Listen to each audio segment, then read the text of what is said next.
Let's give our vocal resonance ensemble another round of applause. Under the direction of Mr. George Davis, let's give it up.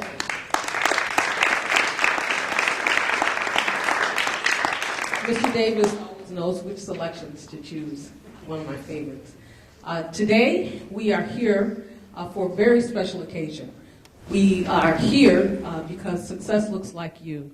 CGLI, Cultures of Giving Legacy Initiative, has brought this program to the Arts Academy. This is the third time, I believe, that they've brought this wonderful initiative here to the Arts Academy. It's a wonderful opportunity also because the other Buffalo Public Schools have the opportunity to watch this live. So anything may happen.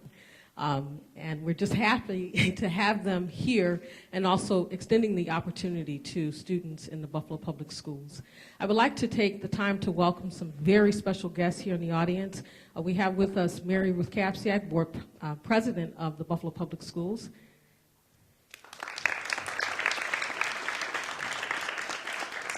We also have with us representing the Superintendent's Office, Ms. Cassandra Harrington. We have representatives from the Buffalo Philharmonic. I believe Dan Hart is here, Executive Director. Robin Parkinson's here with us also. She's a great friend of the Arts Academy. And other dignitaries that were here and stopped by just to say hello. And of course, our special guest, Mr. Michael Morgan. We're happy to have you here with us today. Without further ado, I would like to introduce to you Jennifer Parker. Mrs. Parker is one of the CGLI representatives who puts this together and always so gracious to the Buffalo Public School students, and we're really happy to have her here with us today. Thank you. Thank you, Ms. Coven. Thank you so much. This is a great day, and I love seeing your smiling faces out there and very attentive, and I love the music. Just loved it. I'm a Broadway fan, and that song was just wonderful. You know what? I am Jennifer J. Parker. I am the chair of an organization that raises money for youth to give you access to people, places, and experiences. And the name of that organization is the Cultures of Giving Legacy Initiative, better known, shorter, CGLI. And our program today is called Success Looks Like Me. Success Looks Like Me is the message of hope we'd like to give to the Buffalo Public School students, all of you. And why is this important to us? As CGLI members, and our members are leaders of color, African Americans, Asian American, Latino, and Native American leaders, and African American, we came together on a shared vision to create a legacy of success by encouraging collective giving. We raise money so we can put on programs like this and to send students on different trips like to Washington, D.C. in the summertime. We wanted to make an impact, a positive change in the lives of youth of color by providing them opportunities for access to people, places, and experiences, like Mr. Morgan today, who's here. I believe our CGLI impact story is an excellent and empowering story of Buffalo. It's a story about collaboration. People in the community working together to do wonderful things for all of you. And paying it forward. Paying it forward means that somebody told me I could do it. They told many other leaders in here that they could do it. And that's what we want to give back to you. We want to pay it forward to help you also. Now, a message to my younger audience. Please be patient with me right now because I'm going to follow something that my parents and my mentors always told me to do. And that was to say thank you. I have to say it took a lot of people to make this happen today. A big and powerful thank you to our community collaborators, the people who helped make this happen. The BPO, Mr. Dan Hart and Ms. Robin Parkinson, Thank you for your collaboration and reaching out to Mr. Micah Morgan, the Community Foundation for Greater Buffalo staff and board, and special mention to Ms. Cindy Abbott-Lidro, my fellow CFG Community Foundation for Greater Buffalo board member and BPO chair, the Buffalo Public Schools, Eleanor Keller, Mr. Charles Brandy. You embraced the vision of Success Looks Like Me from the beginning, and you said, we are in. Let's make it happen. Ms. Jody Covington and your dedicated staff have been a perfect host for 2 Success Looks Like Me events. Mr. Chris George, I don't know where you are, but you've been running around since this, this morning. I love your patience and get the job done attitude. Thank you. And the Cultures of Giving Legacy Initiative council members that help us raise money to bring all of these special events, and our new director, Brittany McClain. You have all made an impact in so many ways with donations in your time, a perfect example of what we call powerful collective impact. And please, everyone, a big hand clap for the IT team. Bob, yes. Mr. Bob Serkis, Mr. Bill Russo, Sharon Carher, I believe, and Mark Odium. Guys, you rock. You actually rock, I'm telling you. Your technical expertise has enabled us to reach a vast Buffalo Public School audience. We've gone digital, we're reaching out, and in doing this program, we want you to email us and let us know who's out there, and listen carefully to Mr. Morgan's presentation, because afterwards, you're going to be part of this presentation by emailing your questions in. Thank you so much. Now, thank you for being patient while I did my thank yous, okay?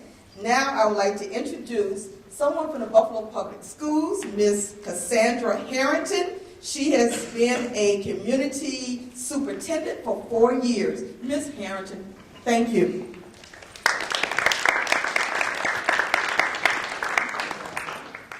Good morning, everyone. On behalf of Dr. Brown, our superintendent, who is out of town in Albany on district business, we just want to say we are extremely happy for this opportunity to be able to share not only with you who are here in the Performing Arts Auditorium, but in the Buffalo Public School systems. This is an event that has gone digital because of the reconstruction project. We are able to invite other classrooms into this area, this intimate setting, to be able to have this magnificent experience. For those of you who are viewing us from your classroom settings, please make sure that you send us an email at cglievent@gmail.com. Your questions and comments would be greatly appreciated. Without further ado, because this is so exciting, I'm appreciative of the fact that we are here together, and I'm excited about what's going to become.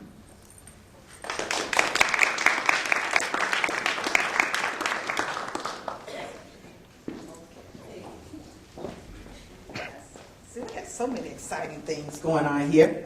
You know what? I would like now to introduce someone who's probably closer to your age. She is our organization, the Cultures of Giving Legacy Initiative, brand new, just been with us for a week, director. She's going to help keep all of us under control and help us out, Miss Brittany McClain.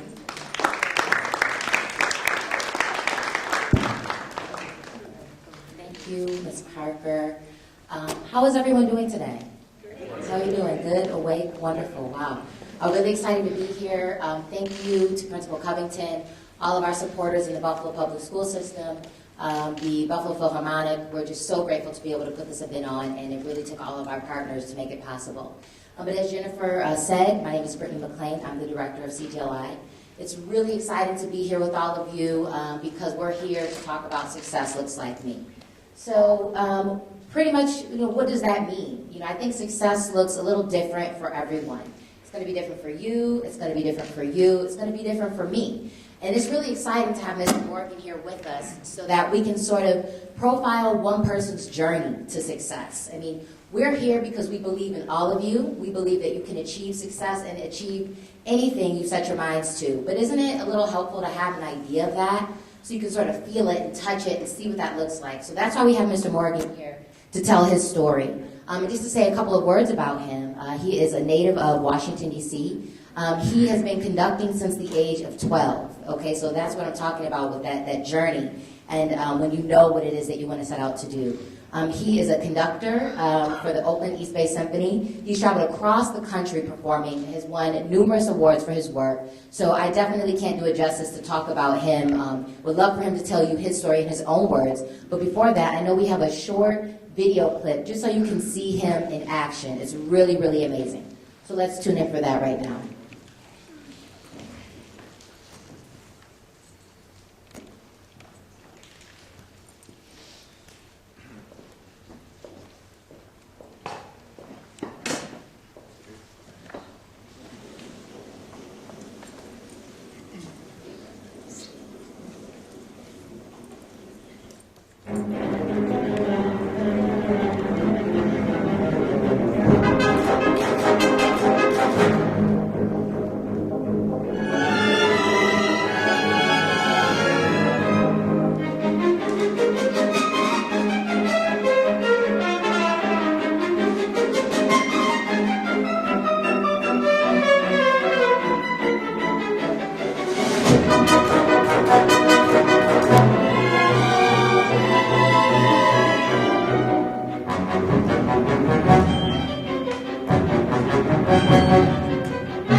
further ado, Mr. Michael Morgan.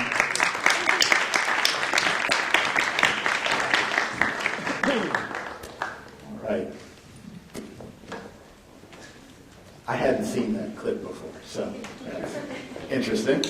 And I've done 1,000 school events over the years, and no one has ever done a Bonnie Raitt song, so that's great.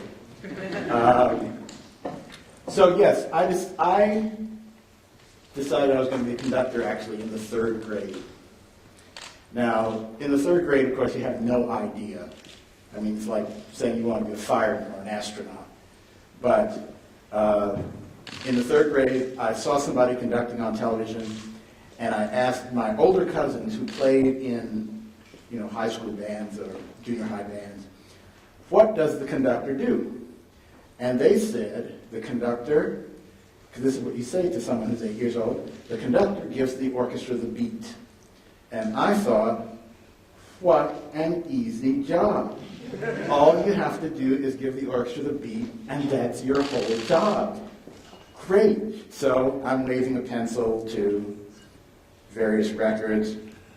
I first learned from Leonard Bernstein's book, The Joy of Music, that a conductor actually moved his or her hands in patterns, at least the ones who do it clearly enough for you to tell what they're doing, that it's not just waving your hands any old way you want to.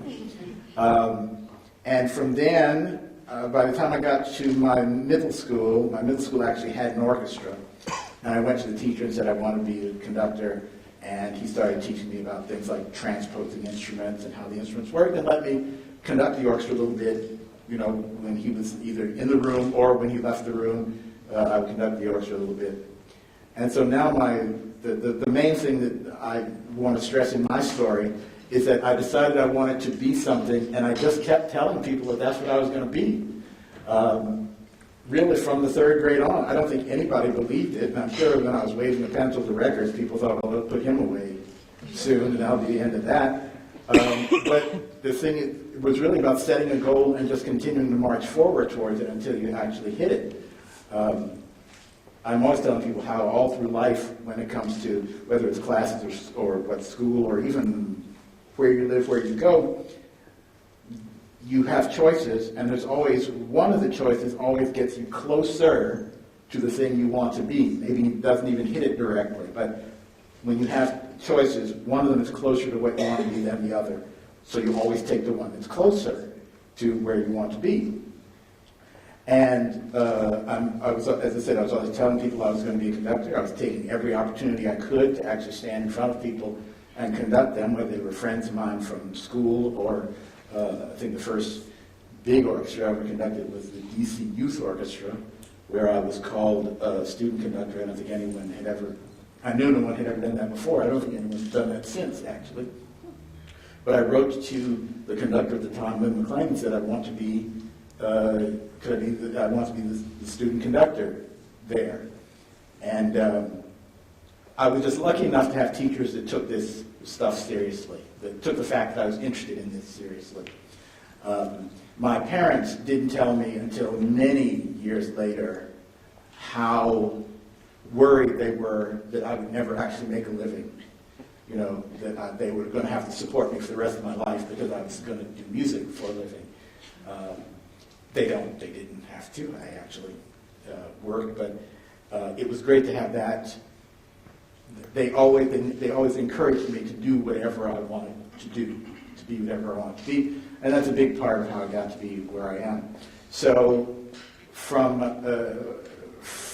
high school onward, junior high school onward, I just took every opportunity I could to see people doing what I wanted to do, to see conductors, to see. I would leave. I'm sure I got permission. But I would leave school some days and go watch National Symphony rehearsals in Washington when I was in high school. I'm pretty sure I got permission. Because I needed to see that. Conducting is a lot about watching someone do it and then learning from what they do. And then James the Priest, who died very recently, the great African-American conductor, I wrote to him at the National Symphony and to ask to get into his rehearsal when he was rehearsing the National Symphony. And he wrote a letter back saying that I could get into his rehearsals. Well, I used my James DePriest letter to get into everybody's rehearsals. I said, James DePriest said I could come to rehearsals, so I'm coming to rehearsals. So I went to everybody's rehearsals on this one letter. I was taught very early by my mother, who says, you can only ask. The worst thing that will happen is someone says no. And so I was trained to always ask for stuff. And so whether it was going to rehearsals or going someplace to see something or getting to see a concert, I would just always ask. And it's amazing how much people will say yes to you when you just ask them for things. Through school, by the way, back when I was in the 3rd grade, I was taking piano lessons. I started taking piano lessons through a public school in Washington. There was an after-school piano class. It wasn't like now where they have piano labs and you have like 12 keyboards that all go at the same time. This was back in the pre-anything days. There was one upright piano, and you all took turns going up and playing your little pieces, or getting a little lesson, and they went around the room. And then finally, because I got really interested, my parents got me some private lessons. But the way actually piano playing started was because of my father, who was he was the sort of person that knew every neighbor, knew all the neighbors, knew what all the neighbors were doing. No one else in the family, my mother, my sister, and I, none of us were like that. We would probably be hermits if it wasn't for him. He knew what everybody was doing, and he found out that some people across the street from us in Washington were going to move to California and didn't want the expense of moving their piano. So he got them to sell him their old upright piano for $10. And so we had this upright piano that we put in the basement for $10, and it was, terrible piano, but it was like the biggest toy that I owned. And so I started playing around on that, got interested, and then started taking lessons for real. But the thing was to just keep going forward towards the goal. I'm always saying how the people who we see who are famous at things, especially in music, if you look at in popular music, the people who are really, really famous, it's not necessarily because they are the best in the world at what they do. A lot of it is the determination to get there. I mean, if you look pick a singer. I mean, there are a lot of great singers around. And there's some great, take a great singer like Jennifer Hudson is a great singer. Everybody doesn't sing like her, and yet a lot of people are really, really famous. I'm trying not to use any negative examples because we're broadcasting this, and I don't want to say anything about somebody who's really famous, and then I have to hear about it later on. So I'm just saying good things about people. But there are a lot of people who are as famous as Jennifer Hudson who don't sing as well as she does. I'll just put it that way. But if you have that determination, you can make a career, make a brand of yourself, make your story one that is interesting and fascinating to people, and get to be famous. And even those people, nobody gets famous overnight. It's all just a lot of really hard work and slogging it out over many, many years. So now I started conducting at 12, which means I've been conducting now for 43 years, which is a long time. But you have to remember that for conductors aren't really grown-up conductors until they hit about 50. And the reason for that is if you sing or if you play an instrument, you can practice every single day. You can practice hours a day if you want to. Conductor only really gets to practice when people are in front of him or her and they get to actually conduct them, which is not every day, and certainly not for hours and hours every day. So the conductor who's 50 has had as much time actually conducting people as the violinist who's about maybe 20, because they've had all those hours they practice all the time.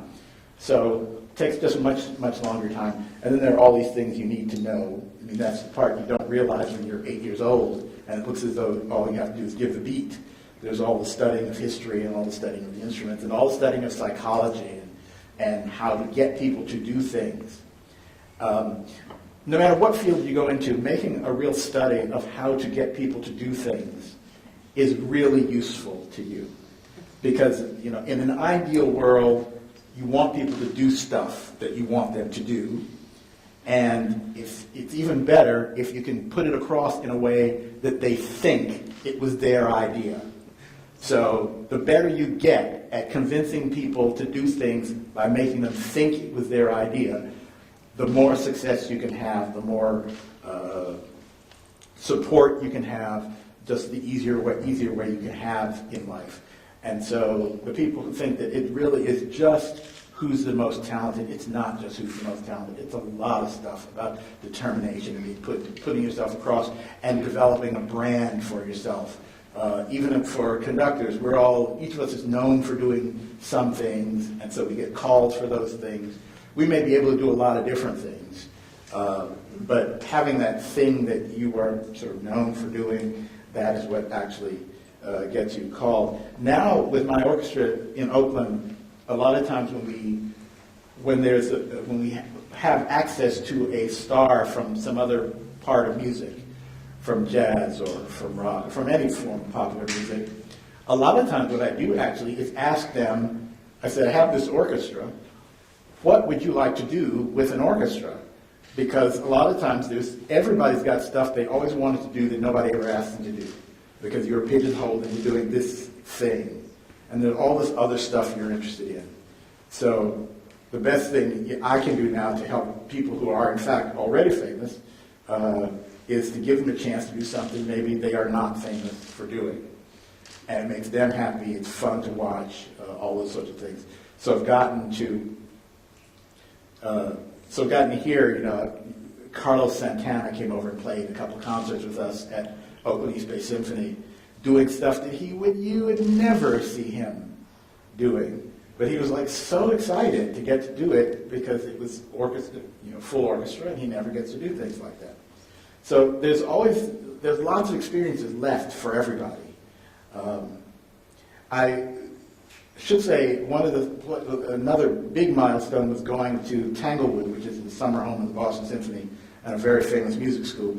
I went to Tanglewood as a fellowship conductor when I was 19, and I had determined, this is another thing, this not knowing, I had determined when I was, earlier than that, when I first started conducting, I said, well, I got all these things I need to do, and one of them was I need to go to Tanglewood before I turn 20, thinking that everybody went to Tanglewood before they turned 20.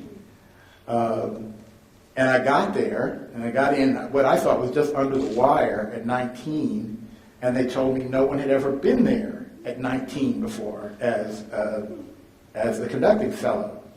But I didn't know. I just had set this goal, and that's the incredible thing about setting goals is that sometimes you actually hit them, but you have to have them in order to hit them. And so it was there that I actually met Leonard Bernstein, and that started off a whole other sort of level of performing. And I should mention that and this was when I was a sophomore in college at that time. Sophomore? Yeah, I think that's right. And when I got out of college, actually before I got out of college, my very first job ever in life was apprentice conductor of the Buffalo Philharmonic when I was about 21 years old. And it was because I had been auditioning for various things. There was a program run by affiliate artists in Exxon back in those days that placed conductors with various orchestras, and I was really too young to be put in with one of those orchestras. So they made up this special thing where I could be apprentice conductor with Julius Rudel and come to Buffalo. So I spent many nights driving between Oberlin and Buffalo at tremendous speed, midnight, 1 in the morning, when there's no people watching whether you're driving at tremendous speed, and coming here to Buffalo and working with the orchestra. So it's always sentimental to come back here and work with Buffalo Philharmonic since I was with them as a baby. And they are at least partly responsible for whatever it is I have turned out to be. So I've been now music director at Oakland for 23 years, And at the Sacramento Philharmonic, I'm told for about 16 or so, 17, I tend to stay places once I get there because I like being, I like being settled, and I like having musicians who know who I am and what I'm going to. I love having an orchestra that knows what I'm going to say before I even say it, because they've heard the stories before. I go to new orchestras and I start talking, and everybody's laughing at the various things, and I'm thinking, oh, that's right, you haven't heard all these jokes before. My orchestra would never laugh at this now. They've heard all these things before. So anyway, Buffalo is really very important to me. And when I was assistant conductor at Chicago Symphony for several years, and that's when I sort of hit on what my role was going to be in classical music, and part of that was events like this where I could tell people my story and maybe give them ideas about how to get where they wanted to be. And then also at that time, Chicago Symphony had not such a great reputation, particularly with the African American community in Chicago. And so they never told me to go out and try to impact that. But I did. I started working in the particularly African American community in Chicago and just try and get them to come and see things at Chicago Symphony and Civic Orchestra of Chicago. And that's my contribution now, is to help develop audiences, particularly audiences of color, because I can go in and talk about classical music and not be, old white guy from Europe. So it at least causes people to look at it slightly differently. I went to one school when I first got to Oakland, before everybody knew who I was there. And I was going around doing these school visits. In one classroom, the teacher, before I showed up, it was like a third or fourth grade class. She asked the kids, okay, what does a symphony conductor look like? And so they described, an old white guy, long hair from Europe and all that stuff. And then I showed up. And they went, what? And it causes you to have to, just think about things from a slightly different angle. And I say that also to say that if you can get people to think about things from a slightly different angle, this will serve you well. There are not a lot of African-American conductors, and there are not a lot of female conductors. I mean, you have one here in Buffalo, in Joanne Folletta, but there are not a lot of them. And the problem is no longer overt racism or sexism. A lot of the time, the problem is a lack of imagination. Because people see a job, and they've only seen one kind of person do that job, and so they can't imagine some other kind of person doing that same job. Your job is to get them to imagine someone else doing that kind of job. It can be done, but you have to have some determination to get there, and you can't be deterred because you think someone doesn't like you for whatever reason. There's always people who don't like you. There's people who don't like everybody. You get over that very fast. I'm dealing with an orchestra at when I'm going from city to city, dealing with orchestras of 60, 70, 80, 90 people. I do not for a moment expect everybody to like me. I barely care if everybody likes me. I just want everybody to do their job. I'm going to do my job, and let's all see if we can collectively be better than we would have been individually. So if you have that attitude and you don't have to feel as though you're buddy-buddy with everybody, then you actually can make some headway. Some people will get thrown by thinking that people are against them for whatever reason. Sometimes people think it's race, sometimes people think it's gender, sometimes lots of various things. But the fact is, you never know why somebody doesn't like you. So you keep going forward whether you think they don't like you or not. You know what you can do. You just make sure that you're doing that the best you can and not worry about why you think they don't like you. I was taught a very important lesson actually by someone who was the assistant conductor here in Buffalo when I first got here, is that when you're in an orchestra rehearsal and you see someone who looks really unhappy in the orchestra, just really looks like they're in a really bad mood, you never know why that is. It could have nothing whatever to do with you. It could be because, they have a sick kid, or they're sick themselves, or they're mad at their spouse, or it could be any reason that they're sitting there looking kind of angry. You can't take it personally because you don't know what's making them that way. Now if someone in the orchestra says, you're terrible, then it's you. But even if they say, you know you're terrible, you have to have the self-confidence to know that, so you think I'm terrible, that's fine. I don't really care that you think I'm terrible. There are other people who think I'm quite good, so there. So that's my story in a nutshell. And I think what I'd like to do is actually see if there are any questions anyone has or things that people want me to talk about, young or not so young people in the audience. A question, anyone? Yes?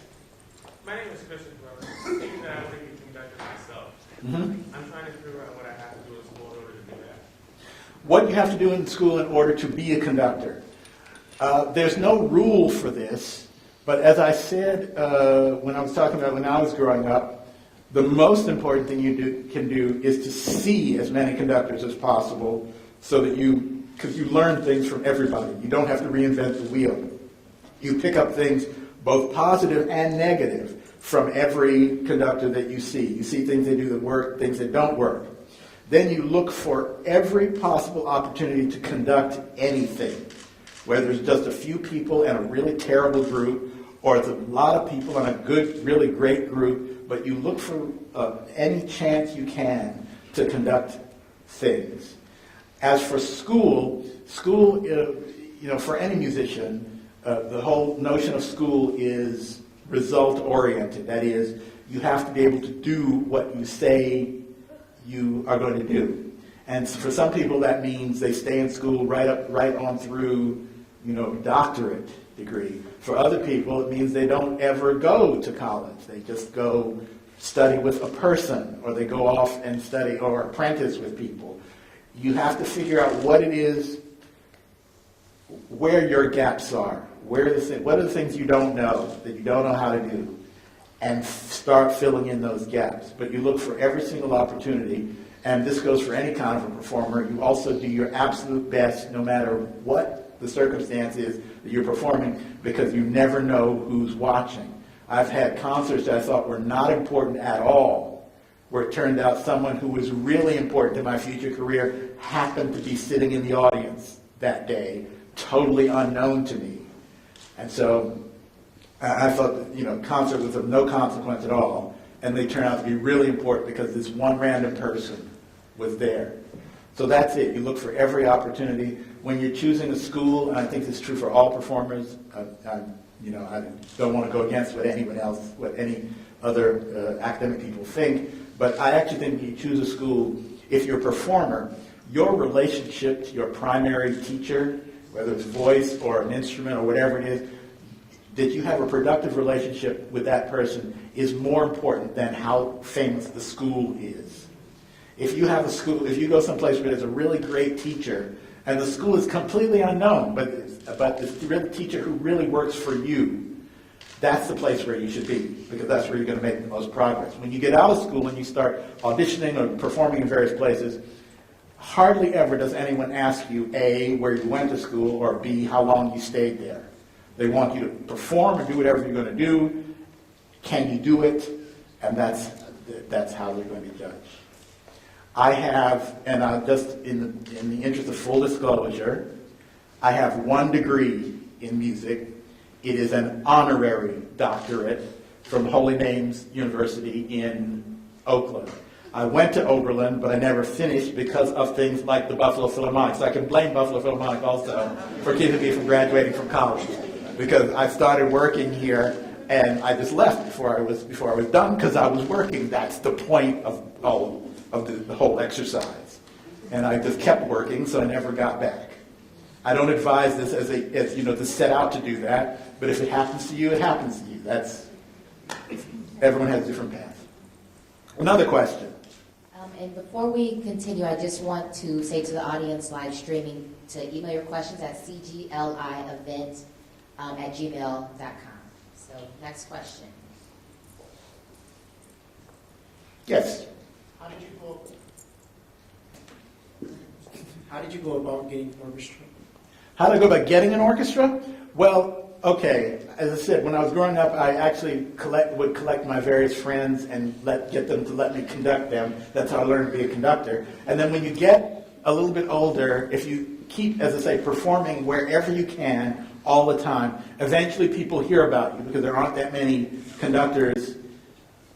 How do you put this? I'll put it this way. If conducting were easy, more people would be good at it. All right? So there aren't that many conductors around that people think are really good at it. And so people hear about you. And, for example, in Oakland, I was the assistant conductor at Chicago Symphony. And Oakland had an opening for music director. And they invited a bunch of people, including me, to come out and do a concert. And that's how they chose me for music director. But if you go step back from Chicago, I was in Washington, D.C., because in fact, Dan Hart and I were together at Catholic University of America. I was a sabbatical replacement for one year at the Catholic University of America, and at that time, a man named Henry Fogel was the executive director of the National Symphony in Washington. And through my Catholic University connections, Henry Fogel heard about me, because I'd already won some competitions overseas and things, but he heard about me, and said this person should at least conduct the National Symphony because it's his hometown orchestra. And so I got to conduct the National Symphony. Henry saw me do that. Then Henry moved to be executive director of Chicago Symphony and made sure I got an audition there when their assistant conductor position opened. And so that's where I went. And so this notion of, the thing is, you never do any of this by yourself. There are always people who help you along the way, which is why then it becomes your responsibility to help the people who come behind you. All right? I've had several conductors who helped me, along Julius Rudel, Sergio Commissiona, Leonard Bernstein, several conductors who really helped me along the way.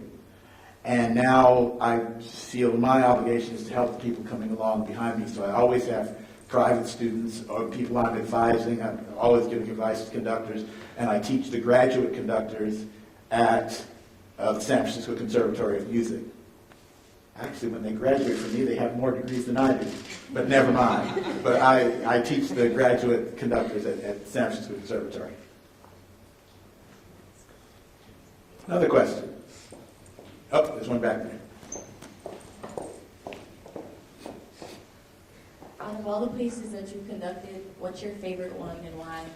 Favorite places okay, here's the thing about now. I've conducted a lot of orchestras and a lot of really great orchestras in a lot of different places. Now I have to say, I think I've reached a point where, where the orchestra is actually more interesting to me even than the orchestra itself, because orchestras are good everywhere. There are a lot of good orchestras all over. But I got to conduct, for example, just before the first Obama inauguration, like 2 weeks before that, I got to conduct the Cairo Opera Orchestra in Egypt. This was during the Mubarak time, so this was pre-revolution, when it was still very much a police state. And so it was just really interesting to be in Cairo conducting. I've conducted in Israel, in Haifa. That's really interesting.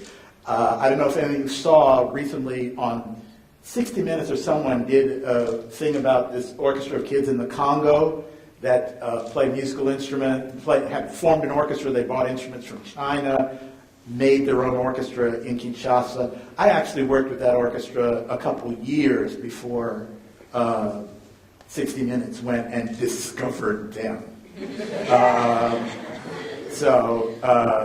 So that was really interesting, going and seeing, working with an orchestra in Congo. So things like that are really interesting to me. Now I have favorite places. Oh my God, I love Paris. I get to stay in Paris all the time, all the time. So that's a great place to work, and it's a great city. I don't know if it's as great a place to work, because French orchestras are notoriously unwieldy and extremely talkative. I'll just put it that way. But it's one of my favorite places to go because of the place. And then now, Birmingham, Alabama, the Alabama Symphony, which none of you have heard the Alabama Symphony, barely even, you have. Okay, you barely even know there is an orchestra in Birmingham, Alabama. It is one of the best orchestras in the country. And I have a great relationship with them. I love going to Birmingham to conduct. I just did a Beethoven Ninth with them about 3 weeks ago. because they are between music directors. And so this Beethoven Ninth was, the Rotary bought them for a Beethoven Ninth, bought the orchestra for a Beethoven Ninth, and there was no one to conduct because they're between music directors. And me and the orchestra get along very well, so the players said, you should have him come and do this Beethoven Ninth. So I did the Beethoven Ninth with them, and I just loved that because I love that orchestra. The sound they make is just fantastic. Okay, I have a question. Yes? What's your favorite work and composer? I don't know if I have a favorite work. If I had to pick sort of my favorite thing to do, I love doing opera because opera is almost pure chaos. You have all the problems of an orchestra, like with a symphony orchestra, plus you have people running around the stage singing, and sometimes, even dancing and acting. So you have all this stuff going on up there, and somebody's got to hold it all together. A lot of stuff you see symphony orchestras do, they could do on their own. Somebody could get them started, and they could pretty much play on their own. Opera company, you can't do anything without a conductor because there's just too much stuff to try to hold together. So to me, putting that puzzle together is what's the most fun. I love the Mozart operas. If I had to pick, specific operas, but I just love conducting opera. It's just... So which opera would be your favorite? Don Giovanni is my very favorite opera.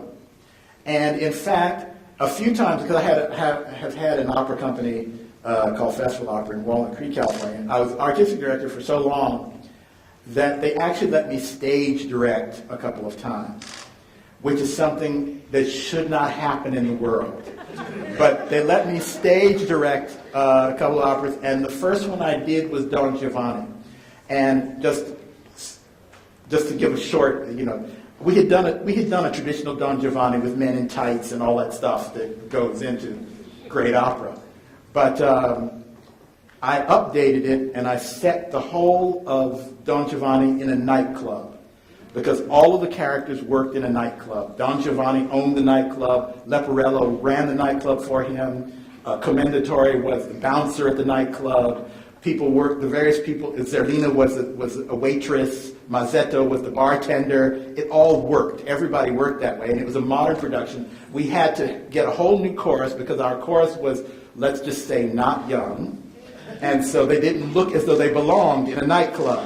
So we had to go out and get a whole second chorus to be the chorus for this Don Giovanni so they looked like people that would be in a nightclub. And it was just, oh my God, it was so much fun. It was so much work because you have so many problems to solve as a stage director. But it was really a big success. It got great reviews, all that sort of stuff. But it's really something that shouldn't happen. You should not just hand me an opera company and say, do whatever you want with it. That just shouldn't happen in the world. Mike, Yes? Could you tell us a little bit about the program you're doing this week? The program I'm doing this week is actually Kathleen Battle's program about the Underground Railroad. It has a through narrative about, in fact, with readings from Frederick Douglass and I believe Sojourner Truth also, about the history of the Underground Railroad, and then spirituals that are all linked together, a couple of orchestral pieces along the way, short ones, but mostly her singing. It's my first time working with Kathleen Battle. We've always just kind of missed each other at various points along the way. So I'm very happy to be doing that. She is, in addition to being an extraordinary singer, she's really incredible working with voices with chorus. She was working with the chorus last night. But for me, not really coming out of the gospel music church tradition, for me, it's a really steep learning curve. I mean, the whole rehearsal last night was like taking the longest bar examination you ever took in your life. Because she was constantly telling me she wanted, how she wanted things to be done, which was very interesting and very good, but it's completely different from what I normally do. So I had to learn on the spot how to do a lot of stuff. And then there's, Kathleen Battle there telling you she wants to do these various things, and you want to do them, but you need a minute to figure. Okay, give me a minute to figure this out. So that part of it's really interesting, and I'm really looking forward to the whole thing. Tonight we put it with the orchestra for the first time, which would be a whole other level of taking a test. But I am very much enjoying it, and that's the kind of program that we're doing this week. much more natural to her than to me, but I'm enjoying learning about it. And that's the thing also about doing something that's outside what you normally do, is it's just great to learn new stuff. I mean, the spirituals aren't new to me, but in this context and with her having such strong ideas about how each song should go, and then trying to incorporate that into what I do.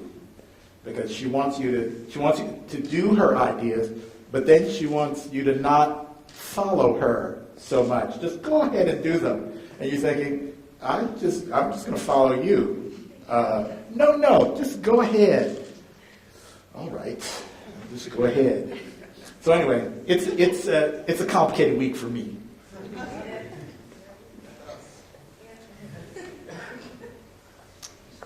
Mr. Morgan, Yes. out here at the sound booth, actually, you had talked about trademarks and signatures that sometimes conductors or people have that they're known for. Yes. What are some examples of some trademarks, or what is yours? Well, when, these programs that are in fact a lot of moving parts and that have to be unified, and in the limited rehearsal time that one gets for programs like this, for any program, that's something that I'm known to be able to do, is to put a lot of complicated things together in short order, which is why I like opera, because it's chaos that has been reined in, kind of. So that's one of the things I'm known for doing. And then there are corners of the repertoire. Everybody's got parts of the repertoire that they are stronger at. I've had a lot of success in the Russian repertoire. I don't know why. And the French repertoire, again, not French, but you find there are these corners of the repertoire, things that you are especially good at, and you just discover them as you go along the way, and then other people hear them and then hire you to do those things. And for some people it's Baroque music, and for some people it's Romantic music, and for some people, it's different things. So you have to discover those, and I guarantee all of you who are performers, it's not going to be what you think it is. You start out in life thinking, I'm going to be the greatest at this thing, and somewhere along the way you stumble across something you had no idea you were going to be really good at, and that winds up being one of your really strong things. So trust me, whatever you think you're really good at now, you have no idea. It's going to change. Mr. Morgan, I saw a question here. What was one of your hardest challenges that you came across while trying to become a director? Hard challenges I come across, I tell you, in some ways, well, a couple of times. Sometimes you do occasionally run into orchestras that are just hostile towards everybody. It's not you personally; they just hate all conductors, and so that can be difficult when you have a whole room full of people who are, because you're the focal point. Everyone directs their anger at you. So if you have an orchestra that's sort of hostile to all conductors, that can be a difficult thing. What I find more difficult now, though, as I've been at this for a few years, is when I do a piece now that I've done before, and I realize how much better I can do it now than I did 15 years ago when I did the same piece, I feel so badly about how I must have done it 15 years ago, because I'm discovering all this stuff in it, and I'm thinking, I already performed this piece, that must have been terrible. So I find that looking back, that's kind of the hard part now. I actually like all the various parts of being a music director, even the fundraising part I like, as long as I don't have to do the ask for I go out and tell people what the orchestra is doing, what our programs are, that sort of thing, and then there has to be someone else there to do the actual ask, give us the money. But I can sell the product better than anybody because I know better than anybody what it is. So I actually like doing that. There's one over here.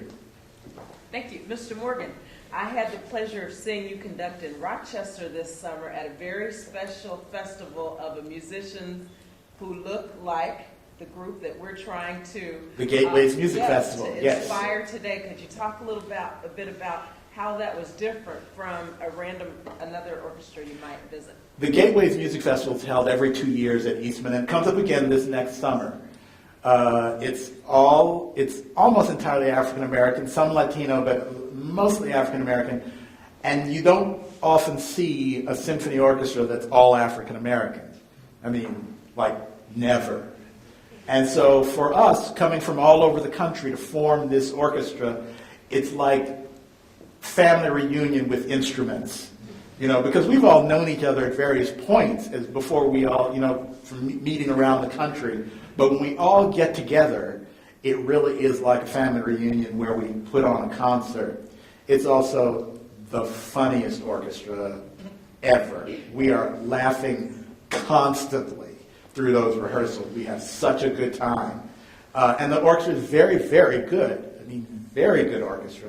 But it comes from all over the place. We all fly in for it's about a week of rehearsals and performances. And it comes up again this summer in August. Now, just one follow-up question, because did you know that some of the students came from this school, and could you talk about that mentoring and the importance of having a mentor? Because I saw some side-by-side kids with your professionals. Yeah, it just really helps to have, to be around people who have done what you are trying to do. And most of us are really pretty happy to have mentees around. That is, if you see someone that's doing something you're really interested in, or someone who's just in performing arts, who can be sort of a guide and who you can bounce ideas off of, that sort of thing, it's really very helpful. Because a lot of the time our families, like my family was extremely supportive and very well-meaning, but they didn't know anything about music.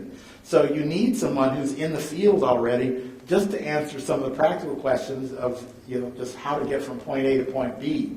So the more you can sort of have people around that can help you with the practicals, even if they don't do exactly what you do. The performing arts, there's so many similarities between the things we do. Having that person that you can go to for advice can be extremely helpful. Not to mention, I'm sure all of you, if you're in arts already, you know how important it is to construct your second family.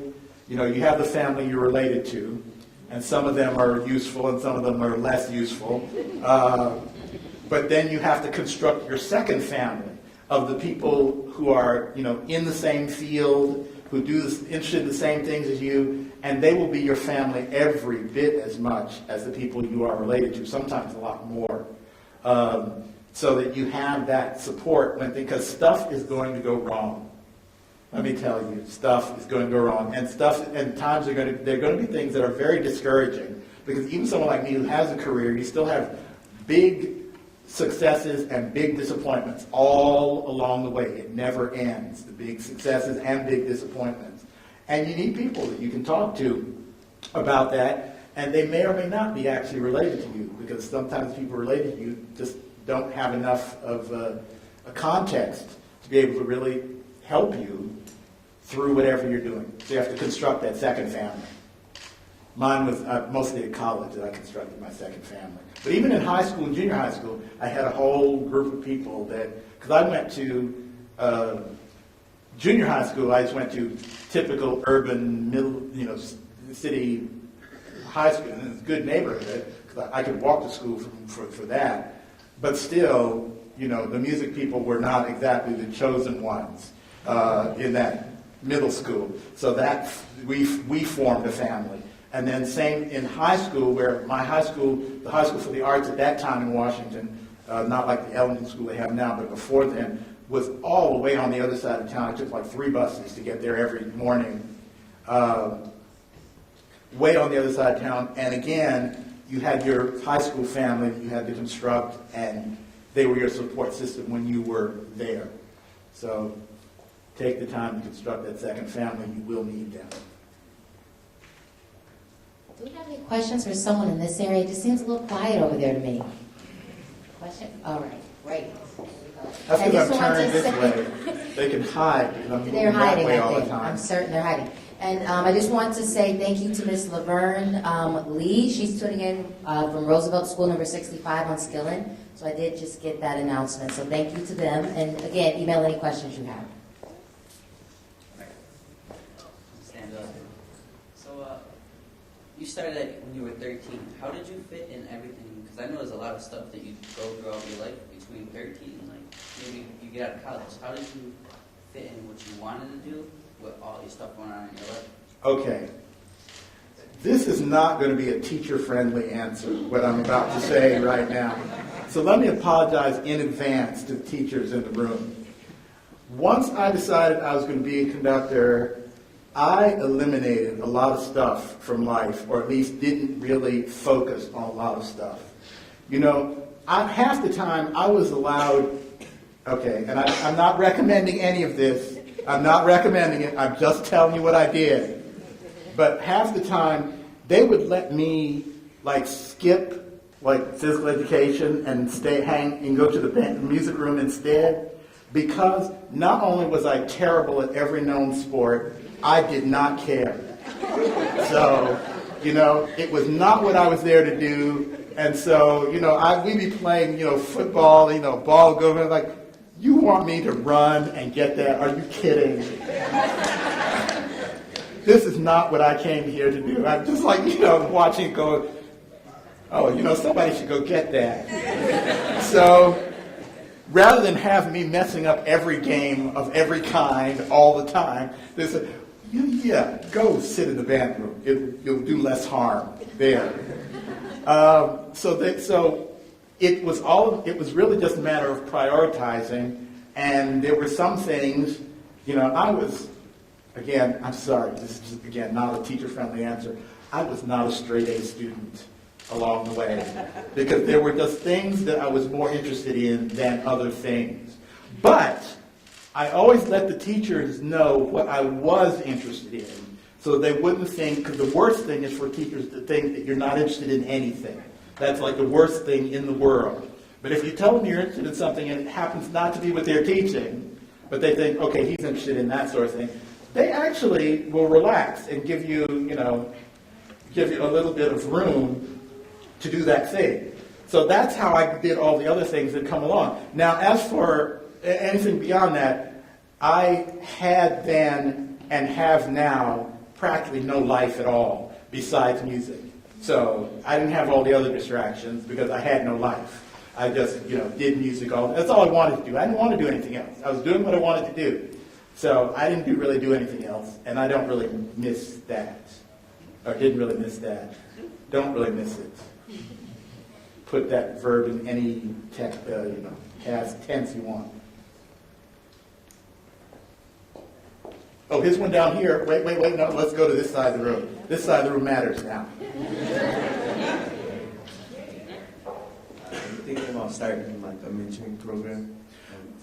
I wouldn't be starting a mentoring program, but I do make it known wherever I go that, first of all, almost anybody can have my email address. I mean, I don't want to talk to you on the phone, but I hate phones. But email, I stay in email touch with lots and lots of people, so that there are conductors who are really pretty far along in their careers who still ask me for advice when something, when some issue comes up. I mean, I'm thinking a friend of mine who has one of the bigger orchestras in Canada, but I knew him as a student. But he still calls and asks about things when there's an issue.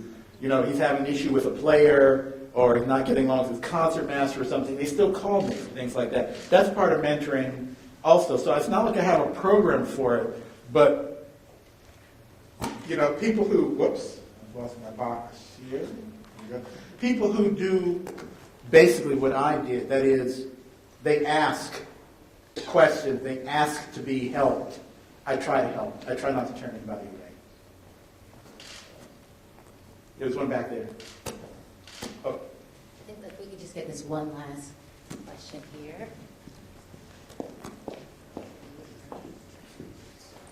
So when you're starting a concert, how do you pick your music? Do you pick it based on the other songs around it? Or do you review the music first? Oh, okay. All right, now this week is special because, of course, this is really Kathleen Battle's concert. I'm hired on to do her program, basically. So I had to pick nothing for this week. I made a suggestion about one of the orchestra pieces, which she took. I'm having the hardest time with this thing. It was in my pocket. But when I'm doing my own concerts, or programs for my own orchestra, because I'm in Oakland, California, where the audience is very, very diverse, I try to hit a lot of different things in the course of a year. A lot of different kinds of music, and then build around that. I also put a lot of different things even on each program, because it's more interesting for the audience, and it's more interesting for me and people in the orchestra too. And then occasionally in Oakland, we also do concerts that are aimed at a specific community. Like we've done notes from Persia. We've done notes from Armenia. This year we're doing notes from the Middle East with Palestinian and Israeli performers and composers on the program. So we hit a specific community, and we do some of the standard repertory also, but standard repertory, like when the last Persian, Notes from Persia concert, we had Persian composers, Iranian composers on the second half of the program. But on the first half of the program, we did things like the Beethoven Triple Concerto with all Persian soloists doing the, traditional Beethoven Triple Concerto. So it's a combination of getting as much variety in the program as possible, but then also connecting with the people that live around the orchestra. That's really a big thing for orchestras, is to figure out what people who live right around the orchestra are interested in and what sort of makes the orchestra reflect them. So that's really how I program in a nutshell. And I don't just program myself. Things go through committees also, because I talk to people about, each program, about how it can be sold. Can we sell enough seats to a given program? Do we need to put something more popular on it? All that sort of thing. So there's a lot of commerce involved with programming also. A last question for Mr. Morgan? Last question? Okay, let's give him a round of applause, please. That was awesome.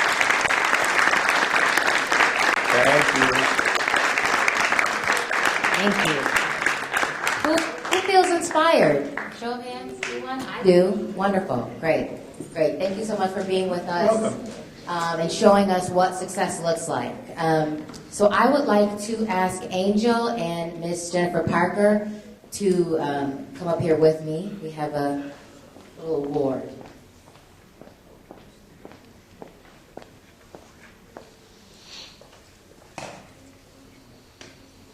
Thank you. This is one of my favorite parts. You're wonderful. But I love surprising people, and I love giving people gifts. Like I said before, our organization, the Cultures of Giving Legacy Initiative, we're all about paying it forward. How giving students what someone gave us at one time. And, last year we introduced Successes Like Me right here with Mr. Ruben Santiago Hudson. And I saw Angel's collage of Dizzy Gillespie, and Mr. Ruben Santiago Hudson loves Dizzy Gillespie, and we gave him your artwork. Then we said, the CGLI said, we love Angel's work. We just love it. And we wanted a permanent Pay It Forward award to give people when they come in, like Mr. Morgan, of his time. And we call it the CGLI Pay It Forward Award. So this is the artist right here. Angel, will you pronounce your name?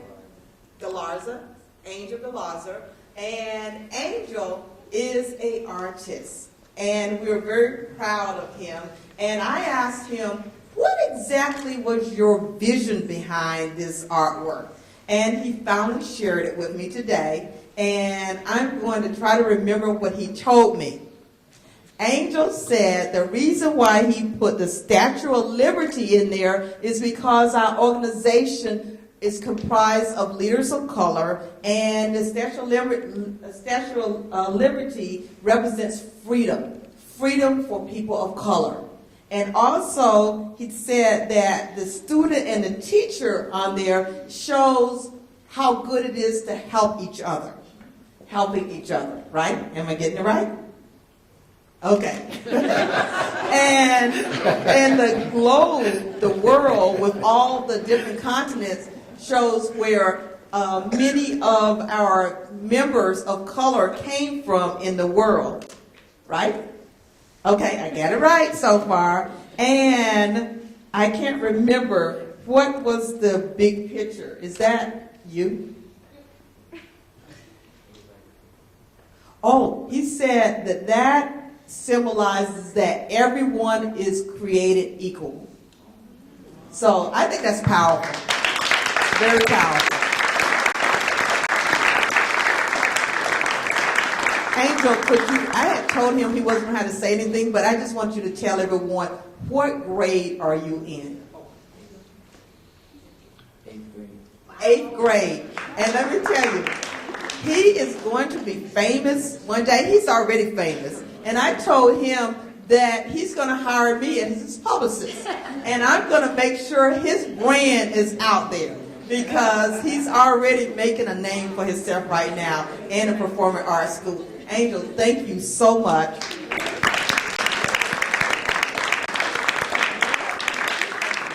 Thank you.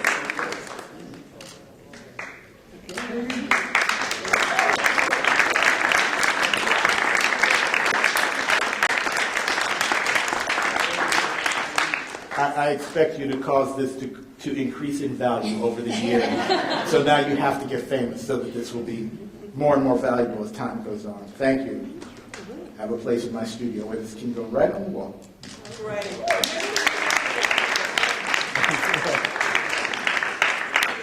So thank you, Jennifer and Angel, Mr. Morgan again. And again to all of our partners from the Buffalo Philharmonic and Buffalo Public Schools and everyone that helped make this event possible. We are really here, just to, again, tell you that success looks like you. If you leave with nothing else, please, believe with us that you can achieve it and that you can really do whatever you set your mind to. So I do just have one announcement here for any seniors that are with us through the live stream or here in the audience.